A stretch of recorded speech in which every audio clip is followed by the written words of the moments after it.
Hi, how are you doing? My name is Rohit. I'll be breaking down the Qualifier 1 of this year's IPL. KKR in the top spot, SRH in number 2.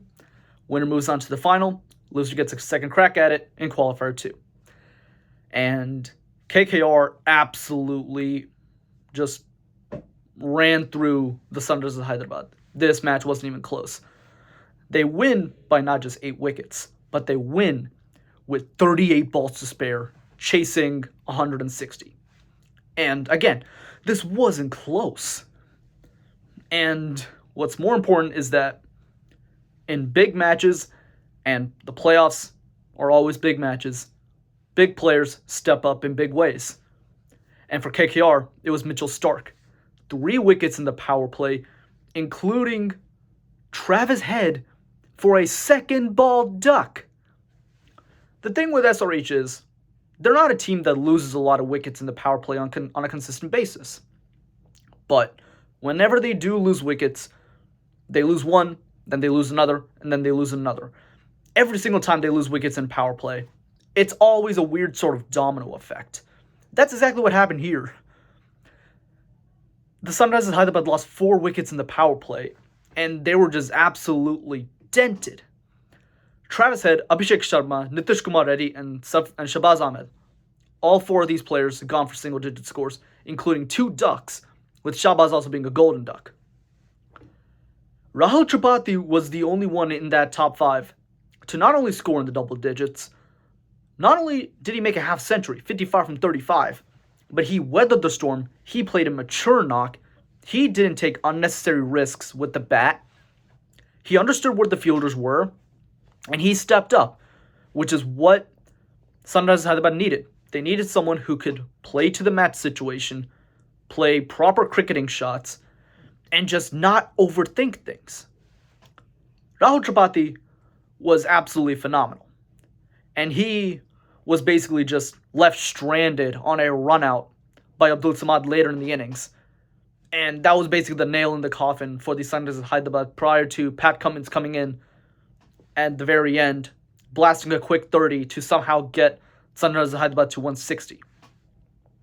Aside from Rahul Tripathi, who kind of just stayed there from the beginning, and Pat Cummins at the end, who played a few shots to at least get something that would have been sort of respectable, Heinrich Klaassen was in pretty good touch, 32 from 21. But other than that, the scorecard kind of just looked like a phone number. Single-digit scores everywhere. And it was just not good at all. And a lot of it has to do with just SRH being flat out reckless and not playing proper cricketing shots, not understanding the match situation, not being aware of understanding just, hey, things are going bad right now, let's take a breather, let's calm down, let's not make an already bad situation worse. And the funny thing is, SRH recovered well. They lost 4 wickets in the power play. At the halfway stage, after 10 overs, SRH 92 for 4. Excellent recovery. You're going at 9s. If Rahul Tripathi and Heinrich Klaassen stay at the crease, well, they can get going. They could probably push that score up to 200, if not more, because those two can accelerate, and those two know how to stay. But Heinrich Klaassen tries to accelerate a little early, doesn't get the requisite elevation, gets caught in the deep, 5th wicket goes down. Okay, you're fine. You're still fine, right? Right? And here's the thing, they were fine for a bit. A couple of overs go by, you're at the strategic timeout, still 5 wickets down. The very next ball after the strategic timeout, after the 13th over, Abdul Samad hits a 6. Okay, great, you're still fine. But the next ball is where things go absolutely haywire. Abdul Samad tries to run for a run that absolutely just isn't there.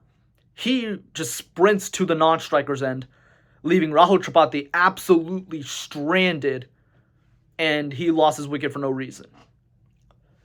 Rahul Tripathi just gets run out right there, and he was visually distraught. And who could blame him? In that situation, the run was never on. I don't understand what Abdul Samad saw there. And okay, trying to move on. Let's see what happens from there. And Abdul Samad just gets himself out the very next over. And within the span of 5 overs, at the halfway stage, 10 overs, 92 for 4. After 15 overs, 125 for 8. They only scored 33 runs and lost 4 more wickets. The power play was an absolute disaster. They lost 4 wickets there. Then overs 11 through 15 were an even bigger disaster somehow. 33 runs, 4 wickets lost. If it wasn't for that middle phase from over 7 to 10, had Tripathi and Klaassen panicked, things probably could have gone even worse. They probably could have been bottled up for maybe even less than 100. But Pat Cummins, at the end, hits a few into the stands, knocks the ball around, gets SRH to 159. But here's the thing. This is Ahmedabad. And Pat Cummins decided to bat first after winning the toss. And conventional wisdom in Ahmedabad says always chase. But Pat Cummins has a tendency to go against conventional wisdom. He was the captain for the World Cup winning Australia side in 2023, where he won the toss in this very ground, in Ahmedabad, and elected to bowl, and Australia won the World Cup. So if anyone gets a pass for defying conventional wisdom and just flying by the seat of his pants, it's Pat Cummins.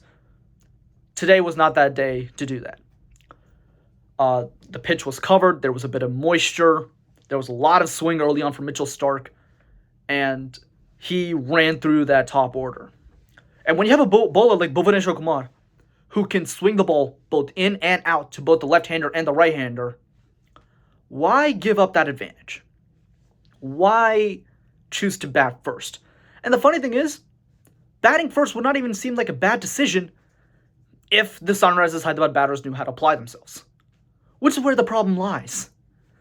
The Sunrisers Hyderabad batters just didn't know how to apply themselves, which in turn gives them a much lower total to bowl at and a much harder total to defend. And KKR made an absolute mockery of it. Ramanullah Gurbaz and Sunil Narine give KKR a flying start. Gurbaz slots in very naturally and very nicely for Phil Salt, who left for England on national duty, similar to the other English players in the IPL. Then it was Shreyas Iyer and Venkatesh Iyer coming in at 4 and 3 respectively, both of them scoring quick-fire half-centuries, and they completely salted the game away after Gurbaz and Sunil Narine did the hard work. So KKR was just all over this, and there really isn't too much to say on that end. Clean striking of the ball.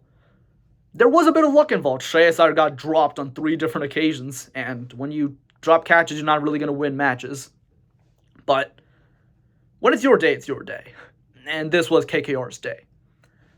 But what's more important for KKR is that they won Qualifier 1. And since the inception of the Qualifier eliminator system in the IPL in 2011, in these past 13 years, the team that has won Qualifier 1 has gone on to win the final 10 times. Only 3 times has a team won Qualifier 2 and the final. So history is already on KKR's side. However, only 3 times in these past 13 years has a team won the Eliminator and Qualifier 2. So that history is on Sunrisers Hyderabad side. So odds are we're going to see this matchup again as the final, simply because that's kind of how the stats work. But here's the thing. Sport doesn't really care for stats. Stats are a good indicator of just, how things go. But they have no bearing on just how the game goes in general, because we don't know how Qualifier 2 in Chennai is going to play out. We don't know who's just better at that moment. Today was just about who was better today. And obviously, KKR was much better today. And sometimes it's just as simple as that. KKR was just much better with the bat, with the ball, in the field. And when you're better in all 3 facets of the game, you're going to win the match. And who won the match? KKR. For Sunrisers Hyderabad, this is why it's important to finish in that top 2. You get a second shot at making the final. And they'll know who they're facing after tomorrow's eliminator. So that's what their focus is. And for KKR, smooth sailing till Sunday, because that's where it all counts. With that, thank you so much for watching. Please like, comment, subscribe, and And I'll be back for the next one. Have a good one.